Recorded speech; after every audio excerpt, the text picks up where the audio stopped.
Mata TV YouTube Indonesia dengan bangga mempersembahkan sebuah storytelling kekinian abad ini, diangkat dari karya besar Esa Mintarja yang sangat populer di masanya, berlatar belakang kisah tanah Jawa masa lampau, tepatnya di penghujung kejayaan kerajaan tanah Jawa, dengan judul Kisah Api di Bukit Menoreh.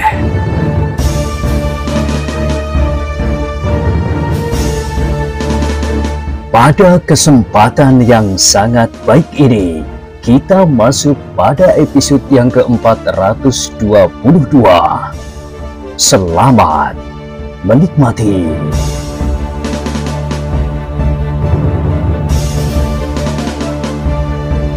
Pada episode sebelumnya telah diceritakan, tiba-tiba saja langkah mereka berempat itu tertegun ketika mereka mendengar derap beberapa ekor kuda.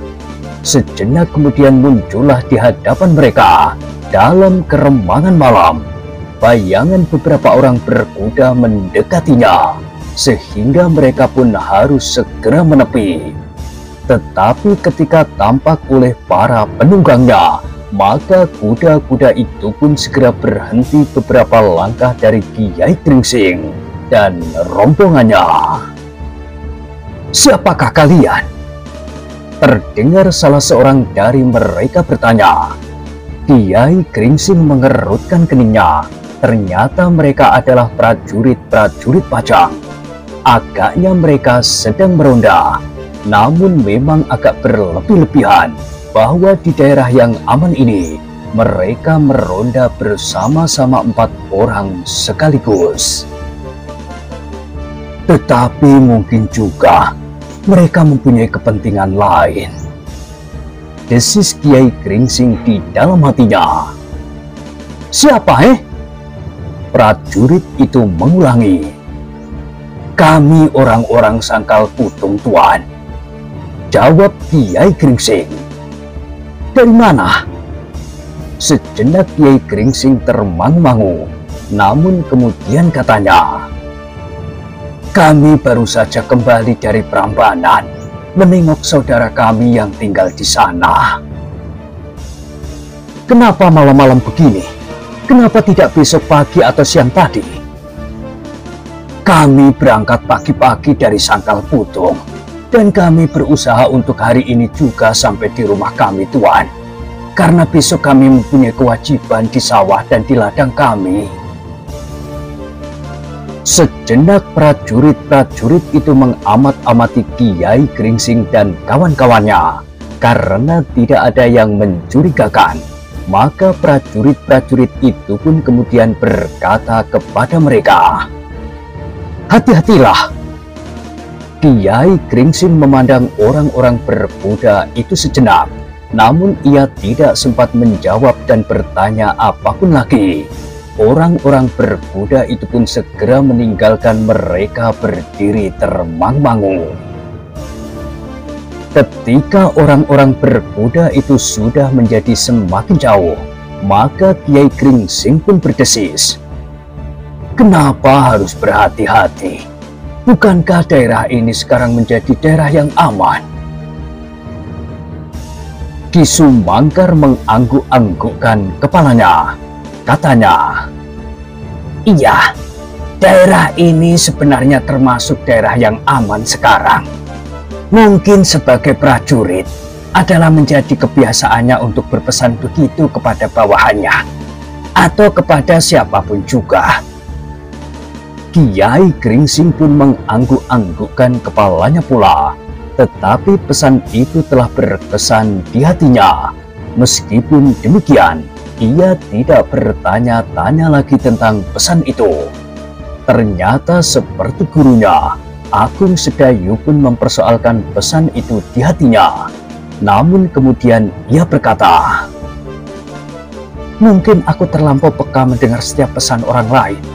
Setelah aku berada di daerah yang selalu diliputi oleh kegelisahan untuk waktu yang agak lama, mudah-mudahan tidak ada persoalan apapun yang tumbuh lagi di daerah ini." Demikianlah Maka keempat orang itu pun melanjutkan perjalanan mereka ke Sangkal Putung. Jarak itu menjadi semakin lama semakin pendek, sehingga akhirnya kaki mereka pun telah melangkah masuk ke dalam lingkungan wilayah Katembangan Sangkal Putung. Swandaru menarik nafas dalam-dalam sambil menengadahkan kepalanya. Ia pun berkata, "Alangkah segarnya udara Sangkal Putung." Kiai Gringsing tersenyum sambil mengangguk-anggukkan kepalanya. Ia pun berkata, "Iya, alangkah segarnya udara Sangkal Putung. Setelah sekian lama kita meninggalkan daerah ini, masih juga daerah ini bersedia menerima kita lagi." Tanpa dikehendakinya sendiri, Agung Sedayu pun tiba-tiba telah menarik nafas dalam-dalam pula, seolah-olah udara di atas Sangkal Putung itu memang memberikan kesegaran bagi mereka. Demikianlah, maka mereka pun segera melanjutkan langkah mereka. Seperti ketika berada di Prambanan, mereka pun berusaha menghindari padukuhan-padukuhan yang ramai agar perjalanan mereka tidak terganggu. Apalagi apabila orang-orang padukuhan itu mengenal mereka sebagai Swandaru, maka langkahnya pasti akan terhenti setiap kali untuk menjawab pertanyaan-pertanyaan yang pasti akan sangat menjemukan sebelum ia menghadap ayah dan ibunya, Demang di Sangkal Putung. Karena itu, maka mereka pun berusaha melalui jalan-jalan di bulak-bulak dan bahkan kadang-kadang lewat pematang yang memuntas. Selain menghindari orang-orang Sangkal Putung yang kebetulan sedang meronda, dengan demikian mereka pun akan segera sampai ke induk Katembangan. Tetapi apabila perlu untuk menghindari peronda di gardu-gardu yang terletak di mulut lorong padukuhan, maka mereka justru lewat jalan yang agak memutar, sekedar untuk menghindari gardu itu. Sebab Swandaru menganggap bahwa di gardu-gardu itu pasti masih banyak anak-anak muda yang sedang meronda, atau sekedar duduk sambil berbicara bersama kawan-kawannya. Dengan demikian, maka perjalanan mereka benar-benar tidak terganggu. Ada juga 1-2 orang yang sedang berada di sawah menunggu air parit yang mengaliri sawahnya itu. Tetapi orang-orang itu agaknya tidak berusaha menyapanya. Bahkan mereka seakan-akan tidak melihat mereka atau sama sekali acuh tidak acuh.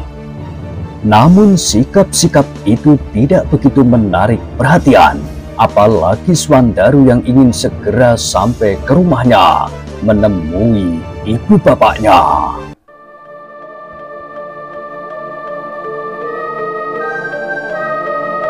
Ketika mereka turun ke jalan yang langsung menusuk padukuhan induk Katembangan Sangkal Putung, maka dada Swandaru menjadi semakin berdebar-debar, juga dada Agung Sedayu. Bahkan terasa kakinya menjadi berat untuk melangkah maju. Berbagai perasaan telah berbulat di dalam dirinya tentang dirinya sendiri, tetapi juga tentang pesan Sutowijoyo yang tiba-tiba telah meloncat di kepalanya. Pesan untuk kakaknya Untara yang seolah-olah telah menempatkan dirinya ke dalam suatu keadaan yang dipisahkan oleh batas yang tidak kasat mata.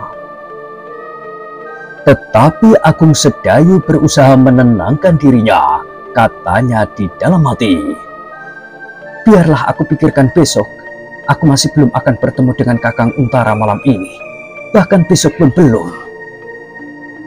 Seperti yang mereka duga, maka di regol padukuhan itu masih juga terdapat sebuah gardu yang terisi oleh beberapa orang peronda. Dan mereka berempat tidak akan dapat menghindari para peronda itu, kecuali apabila mereka memasuki padukuhan itu lewat jalan-jalan sempit di antara kebun-kebun yang rimbun. Ternyata bahwa para peronda itu melihat mereka di dalam kerembangan malam.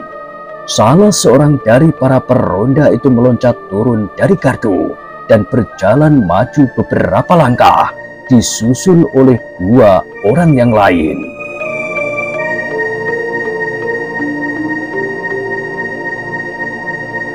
"Berhentilah Kisanak," sapa salah seorang peronda itu. "Siapakah kalian?" Kiai Gringsing dan 2 orang muridnya itu serta Kisu Mangkar berhenti beberapa langkah dari peronda itu. "Siapakah kalian dan hendak pergi kemana?" Kiai Gringsing termangu-mangu sejenak, namun sudah tentu bahwa kepada orang-orang Sangkal Putung ia tidak akan dapat menyembunyikan diri. Terlebih-lebih lagi Swandaru dan Agung Sedayu yang pasti sudah dikenal oleh anak-anak muda. Karena itu, maka tanpa ragu-ragu lagi ia menjawab, "Aku mengantar putra Ki Demang." Para peronda itu mengangkat wajahnya. Sesuatu terlintas pada kesan di wajah mereka. Bahkan mereka pun saling berpandangan sejenak. Lalu salah seorang dari mereka berkata, "Putra Ki Demang yang manakah yang kalian maksudkan?"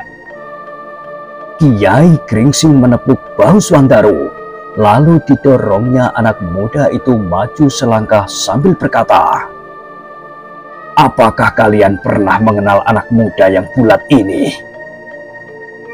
Para peronda itu termangu-mangu sejenak, namun kemudian hampir berbareng mereka berdesis, "Swandaru?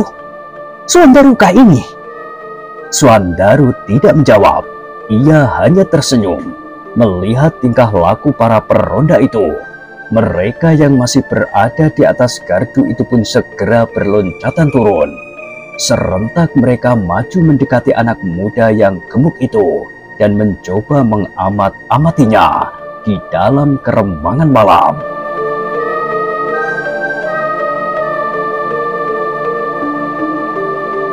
"Hei, kaukah Swandaru Geni?" Seorang anak muda maju. "Apakah kau tidak mengenal aku lagi?" jawab Swandaru. "Oh, kau?"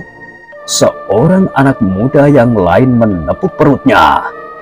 "Kau masih juga sebulat jeruk gulung." Para peronda itu pun segera mengelilingi dan hampir tidak menghiraukan lagi orang-orang yang lain yang datang bersama Swandaru itu. Berebutan mereka memberikan salam dan menepuk bagian-bagian tubuhnya, pundaknya, lengannya, perutnya, bahkan punggungnya. "Kau agak sedikit susut," berkata seorang anak muda yang tinggi kekurus-kurusan. "Tetapi dengan demikian kau menjadi semakin tampan." "Iya, badanmu agak susut sedikit." "Iya, Swandaru menjadi bertambah langsing." Dan seperti yang dicemaskan Swandaru itu pun terjadilah. Seperti gerojokan 1000 kawan-kawannya melontarkan 1000 macam pertanyaan berurutan, sehingga Swandaru menjadi bingung. "Kemana saja selama ini kau ini, Swandaru?" Dan sebelum Swandaru menjawab, yang lain telah memotong pula. "Kami sangat merindukan kau. Apakah kau pergi bertapai?" Dan yang lain bertanya, "Hei, apakah kau membawa oleh-oleh buat kami?" Swandaru tertawa saja. Katanya kemudian, "Simpanlah pertanyaan kalian. Aku akan segera menemui ayah dan ibu lebih dahulu. Besok datanglah ke Kademangan. Kita dapat berbicara semalam suntuk sambil membakar sate. Setuju?" "Iya, baik-baik. Besok kita akan datang. Kau harus memotong seekor kambing yang gemuk dan muda." "Semudah kau?" bertanya Swandaru. Anak-anak muda itu tertawa dan Swandaru berkata, "Sekarang aku minta izin untuk menemui ayah dan ibuku lebih dahulu, karena mereka memang sedang menunggu kedatanganku." Ya, silahkan. Tetapi besok jangan ingkar janji." "Aku tidak pernah ingkar. Aku undang kalian besok ke rumah. Aku akan memotong seekor kelinci. Seekor kambing. Kambing yang paling baik untuk makan bersama-sama buat kawan-kawan sekalian. Demikianlah, maka Swandaru pun minta diri kepada kawan-kawannya yang melepaskannya sambil berkata hampir berbareng, besok kami akan datang lepas matahari turun di barat. Iya, lepas matahari turun. Menjelang senja, aku akan datang menjelang senja. Baik-baik, menjelang senja. Jadi yang mana? Aku menunggu kapanpun kalian datang, sahut Swandaru. Anak-anak muda itu tertawa. Mereka kemudian memandang Swandaru berjalan di antara 3 orang kawan-kawannya. Semakin lama semakin jauh dari gardu itu dan hilang di dalam gelapnya malam. Mereka masuk ke jalan padukuhan semakin dalam menuju ke halaman rumah Katemangan. Siapakah 3 orang yang lain? Bertanya salah seorang anak muda yang berdiri di sebelah gardu. Kawannya menggelengkan kepalanya. Entahlah, mungkin pengiring-pengiringnya. Aku pernah melihat mereka adalah orang-orang yang dahulu berada di Katemangan atau di Banjar. Yang tua itu pun aku pernah melihat. Yang seorang agaknya yang selalu mengawasi Sekar Mirah, apalagi kalau bepergian. Oh ya, orang tua itu agaknya pemomong Sekar Mirah, tetapi tidak sejak kecil. Mungkin karena ia menjadi semakin dewasa dan semakin cantik, maka diperlukan seorang pengawas yang khusus. Yang seorang kita pun pasti pernah melihat. Dahulu ketika daerah ini masih dibayangi oleh kekuatan Tohpati yang bergelar Macan Kepatihan. Oh ya, dan yang muda itu adalah adik Untara. Aku ingat, anak muda itu adik Panglima Pasukan Pajang di daerah ini. Anak muda yang berasal dari Jati Anom. Oh ya, aku ingat sekarang. Anak muda yang rendah hati yang ternyata telah menyelamatkan padukuhan ini dari terkaman Tohpati. Aku ingat sekarang. Aku ingat bagaimana ia datang ke padukuhan ini. Bagaimana ia mendapat banyak perhatian dari setiap orang dan terutama Sekar Mirah. Bagaimana kemudian si Danti menjadi cemburu kepadanya. Oh, jelas sekali. Kenapa aku tadi tidak menyapanya, Kenapa aku dan kau dan kita semua tidak bertanya apapun kepadanya? Kita agaknya ragu-ragu atau belum teringat tentang dirinya dan kedua orang tua-tua itu. Besok kita bertemu lagi dengan mereka. Besok kita akan dijamu oleh Swandaru dengan seekor kambing yang gemuk dan muda. Kita dapat bertanya tentang apa saja dan tentang anak muda yang bernama Agung Sedayu itu. Bukankah namanya Agung Sedayu? Iya, namanya Agung Sedayu. Sekarang kita ingat jelas tentang dirinya. Agung Sedayu. Iya, Agung Sedayu. Kawan-kawannya mengangguk-anggukkan kepalanya. Sekilas teringat oleh mereka apa yang pernah dilakukan oleh Agung Sedayu. Di tengah malam, ia datang seorang diri selagi sangkal putung dibayangi oleh kekuatan sepasukan prajurit Jepang yang dipimpin oleh Macan Kepatihan. Hampir tidak masuk akal bahwa seorang anak muda yang bukan prajurit mempunyai keberanian seperti Agung Sedayu. Tentu ia memiliki keberanian yang berlebihan, berkata mereka di dalam hati. Karena ia adalah adik seorang senopati muda yang namanya sejajar dengan Tohpati yang bergelar Macan Kepatihan itu. Namun mereka sama sekali tidak membayangkan bahwa Agung Sedayu saat itu hampir pingsan ketika ia melihat pohon randu alas yang besar di tikungan yang seolah-olah mencegatnya dengan sorot matanya yang hanya sebuah, gendruwo yang hanya bermata tunggal, dan tidak seorang pun yang membayangkan pula bagaimana Agung Sedayu berusaha melarikan diri dari kejaran alap-alap Jolotundo, sehingga dengan ketakutan ia membenamkan diri ke dalam parit di pinggir jalan. Tetapi semuanya itu seolah-olah tidak membekas lagi di dalam diri Agung Sedayu itu. Seperti yang dilihat oleh orang-orang Sangkal Putung, Agung Sedayu adalah pahlawan bagi mereka. Bagi Sangkal Putung, pahlawan yang rendah hati. Demikianlah, maka keempat orang itu sudah menjadi semakin dekat dengan halaman rumah Ki Temang di Sangkal Putung. Dengan demikian hati anak-anak muda itu pun menjadi semakin berdebar-debar. Apalagi ketika mereka melihat sebuah pelita di gardu yang ada di pinggir regol halaman Katemangan. Dada Swandaru pun serasa terguncang karenanya. Sudah lama sekali ia tidak melihat suasana itu. Suasana yang rasa-rasanya seperti di dalam mimpi.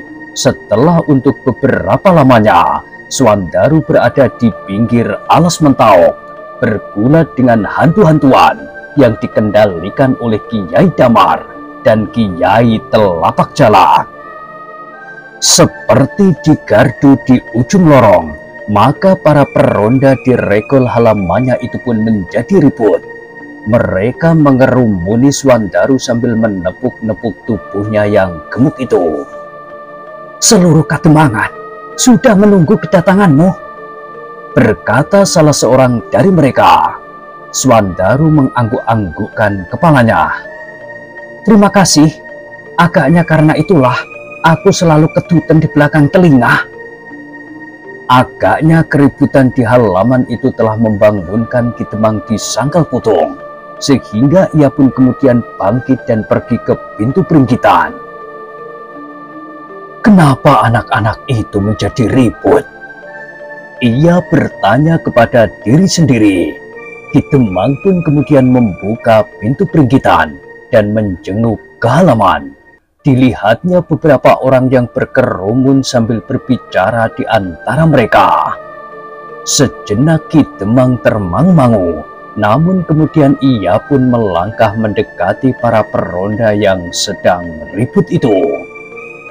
Tiba-tiba saja langkah Ki Temang tertekun. Lamat-lamat ia mendengar suara yang dikenalnya baik-baik, suara anaknya. Sehingga tanpa sesadarnya ia bertanya dari tangga pendopo, "Hei, siapa itu?" Semua orang berpaling ke arahnya, juga Swandaru dan Agung Sedayu, juga Kiai Gringsing dan Ki Sumangkar. "Ayah!" Tiba-tiba Swandaru berteriak. Sejenak kemudian ia pun segera berlari mendapatkan ayahnya yang berdiri di tangga pendopo. "Ayah, aku datang!" desis Swandaru kemudian sambil memeluk perut ayahnya karena ayahnya masih berada di atas tangga. "Kau sudah pulang?" Suara ayahnya tiba-tiba menjadi dalam. Ditepuknya kepala anaknya beberapa kali. Lalu katanya, "Dengan siapa kau datang?" Swandaru melepaskan ayahnya sambil berpaling. Dilihatnya Kiai Gringsing, Ki Sumangkar dan Agung Sedayu melangkah mendekatinya. "Oh, selamat datang Kiai," sapa Ki Temang sambil turun dari tangga. "Marilah, silakan." Kiai Gringsing dan Ki Sumangkar menganggukkan kepalanya. Hampir berbareng mereka menjawab, "Terima kasih Ki Temang." "Dan agaknya kau juga Sedayu?" "Iya Ki Temang. Kakang Sedayu pasti selalu bersama kami," potong Swandaru. "Ia tidak akan berani ditinggalkan dimanapun juga." "Ah," desis Ki Temang. Lalu katanya, "Marilah, silakan masuk ke peringgitan." Mereka pun kemudian naik ke pendopo dan masuk ke peringgitan. Dengan tergesa-gesa, seorang anak muda telah membentangkan tikar yang putih untuk tempat duduk mereka. Tetapi Swandaru tidak ikut duduk bersama mereka. Ia langsung masuk ke ruang dalam sambil memanggil, "Ibu, ibu, aku sudah datang." Sekar Mirah yang mendengar suara kakaknya segera meloncat dari pembaringannya. Sambil berlari-lari, ia mendorong daun pintu biliknya dan langsung pergi ke ruang dalam. Tetapi Swandaru telah masuk ke bilik ibunya. Ketika Sekar Mirah menyusulnya, dilihatnya ibunya sedang duduk di pembaringan, memeluk kepala kakaknya yang berlutut di hadapannya. "Sudah lama sekali aku menunggu. Aku menjadi cemas kalau terjadi sesuatu atasmu, sehingga aku minta pertolongan Ki Sumangkar untuk mencarimu. Yang pertama bersama dengan Sekar Mirah, kemudian Ki Sumangkar pergi sendiri. Apakah kau tidak bertemu dengan orang itu?" berkata ibunya dengan suara serak. "Aku datang bersama Ki Sumangkar, Kakang Agung Sedayu, dan Kiai Gringsing." "Oh," Sekar Mirah lah yang menyahut. "Kau datang bersama Kakang Agung Sedayu?" Swandaru berpaling, ditatapnya mata Sekar Mirah yang seakan-akan memancar cerah sekali. Karena itu, maka timbullah keinginan Swandaru untuk mengganggunya. Katanya, "Kenapa kau bertanya tentang Agung Sedayu? Kau belum bertanya tentang aku, tentang keselamatanku dan keselamatan gurumu." Wajah Sekar Mirah menjadi merah. "Aku memang datang bersama Agung Sedayu, tetapi anak itu terus pergi ke Jati Anom. Ia sudah terlampau rindu kepada kakaknya, Untara, dan sanak kadangnya." "Bohong, ia pasti singgah kemari." "Buat apa singgah kemari? Di sini tak ada siapapun yang termasuk keluarganya." Sekar Mirah tidak mempedulikannya lagi. Tiba-tiba saja ia berlari keluar. "Mirah, Mirah, tunggu dulu!" panggil Swandaru. "Mirah," panggil ibunya. "jangan tergesa-gesa menemuinya." Tetapi Sekar Mirah tidak mendengarnya. Ia berlari melintasi ruang dalam langsung ke Pringgitan. Ia tahu bahwa tamu-tamu itu pasti berada di Pringgitan. Tetapi ketika ia sampai ke pintu Pringgitan, hampir saja ia melanggar ayahnya yang melangkah masuk. "Oh," desis Sekar Mirah. "Kau mau kemana, Mirah?" bertanya ayahnya. Sekar Mirah tidak menyahut, tetapi kepalanya ditundukkannya. Ayahnya tidak bertanya lagi. Dibimbingnya saja Sekar Mirah kembali ke bilik ibunya. Katanya, "Nah, itu kakakmu sudah datang. Bukankah selama ini kau selalu bertanya, kenapa Swandaru masih belum datang? Sekarang ia sudah datang." "Kakang Swandaru selalu mengganggu aku. Dia masih nakal seperti dahulu, Ayah." Sekar Mirah bersungut-sungut. Ayahnya memandang Swandaru yang masih berlutut. Tetapi anak muda itu pun kemudian ditarik oleh ibunya dan didudukkannya di bibir pembaringan. "Aku hanya mengatakan kalau Kakang Agung Sedayu datang bersama aku, Ayah." Lalu Sekar Mirah berlari-lari ke Pringgitan, meskipun aku sudah mencegahnya. "Hanya itu?" "Iya, hanya itu." "Bohong, kau katakan bahwa Kakang Agung Sedayu langsung pergi ke Jati Anom." "Seandainya demikian, apa salahnya?" bertanya ayahnya. "Ah, Ayah!" Sekar Mirah mencubit ayahnya sehingga ayahnya menyeringai. Sudah Sekar Mirah. Ia tidak pergi ke Jati Anom. Ia ada di sini." "Aku tidak memerlukan anak itu. Aku hanya ingin membuktikan bahwa Kakang Swandaru berbohong. Sudahlah, desis ibunya sambil bangkit berdiri. Mirah, marilah kita pergi ke dapur. Sekar Mirah tidak menyahut dan ibunya bertanya pula kepada Swandaru. Sejak kapan kalian berangkat dari tempat tinggal kalian yang terakhir? Sejak matahari terbit, Ibu, jawab Swandaru. Sehari penuh aku tidak makan apapun, ditambah ujung malam ini aku memang lapar sekali. Ah, Potong Sekar Mirah. itukah caramu berprihatin? Seharusnya kau tidak mengeluh, meskipun 3 hari 3 malam kau tidak makan. Aku juga tidak makan, bukan saja 3 hari 3 malam, tetapi lebih dari sepekan. Tidak makan apa? Bertanya Sekar Mirah. Tidak makan kerikil. Ayah dan ibunya tersenyum mendengar jawaban itu. Sekar Mirah justru memberengut, tetapi ia segera pergi keluar. Ketika ia tidak dapat menahan senyumnya, ia pun pergi menghindar. Ia tidak mau memperlihatkan senyum itu kepada Swandaru. Demikianlah, maka Ibu Swandaru dan Sekar Mirah pun segera pergi ke dapur. Seorang pelayan pun dibangunkannya untuk membantu mereka menyiapkan minum dan makan itu, karena mereka hampir tidak makan nasi di sepanjang perjalanan. Tetapi sebenarnya hal itu tidak mengganggu sama sekali, apalagi Kiai Gringsing dan Ki Sumangkar yang sudah melatih diri menghadapi keadaan yang bagaimanapun juga sulitnya.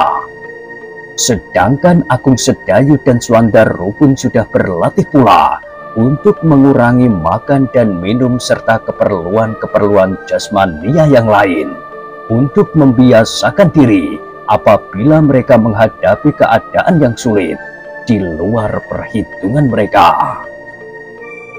Selagi Nyai Demang berada di dapur, maka berita tentang kedatangan Swandaru bersama Agung Sedayu itu sudah menjalar. Para peronda yang berkeliling di malam hari mengatakannya kepada setiap orang yang ditemuinya. Orang-orang yang ada di gardu-gardu kecil, di sudut-sudut patisan, orang yang pergi ke sawah untuk menengok apakah air sudah mengalir, dan orang-orang yang kebetulan keluar rumah di malam hari. Ketika 2 orang peronda yang berkeliling lewat di depan rumah seorang kawannya yang baru saja melahirkan anaknya, dan di pendopo rumah itu beberapa orang anak muda sedang duduk berkelakar, dan di peringgitan orang-orang tua sedang mengelilingi sebuah lampu minyak dan kitab yang berisi kidung. Maka kedua peronda itu singgah juga sejenak. Kepada anak-anak muda di peringgitan itu mereka bercerita bahwa Swandaru telah pulang bersama Agung Sedayu. "Hei," seseorang menyahut, "kalau begitu kita pergi ke sana sekarang." "Jangan sekarang, ia masih lelah.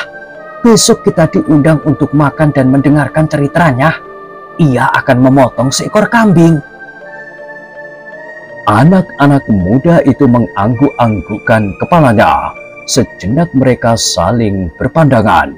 Namun sejenak kemudian, berita itu telah menjalar dari mulut ke mulut, karena anak-anak muda itu pun segera berbisik di antara mereka sambung menyambung.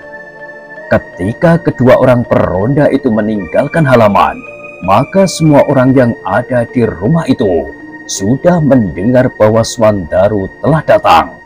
Mereka diundang besok sore untuk berkunjung ke rumahnya. Malam ini Swandaru masih sangat lelah, mungkin juga besok pagi. "Ia akan memotong seekor kambing," berkata salah seorang dari antara mereka. "Seekor kambing?" bertanya yang lain. "Iya, seekor kambing yang gemuk dan muda." "Ah, itu tidak akan berarti sama sekali. Besok, aku kira semua orang mendengar kedatangannya. Kalau ia minta kita semua datang pada sore hari, maka aku kira seekor kambing tidak akan mencukupi sama sekali. Paling sedikit, ia harus memotong 3 ekor kambing. 3?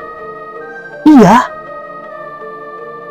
Kawannya merenung sejenak, lalu katanya, "Tunggu, kalau 3 ekor, aku kira terlampau banyak buat Suandaru. Kalau seekor, memang terlampau kurang." "Ah, macam kau, kenapa kau ribut tentang kambing itu? Besok kita datang menyambutnya. Tidak peduli apakah ia akan memotong seekor kambing, 3 ekor kambing, atau seekor gajah sekalipun." Potong kawan yang lain. Oh, kawan-kawannya pun kemudian mengangguk-anggukkan kepalanya. Demikianlah seisi rumah itu kini berbicara tentang Suandaru, putra Ki Demang yang sudah agak lama merantau bersama Agung Sedayu dan Ki Tanumetir, dukun tua itu.